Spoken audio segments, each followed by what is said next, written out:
गलती तो कर दी है माफी। टूटल काई दिल के दर्द होई छै काफी। अलग होई के तोरा से छियौ अकेला। ई दुनिया के फैसला छै ना इंसाफी। संगे जिए मारै के क्रिया खियैले तब किया जान हे रे हमरा रोइले।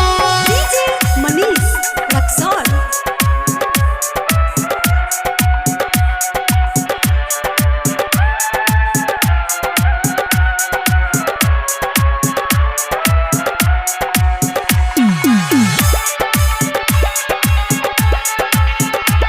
चली गेलै हमारो करे जाबा पछुरी।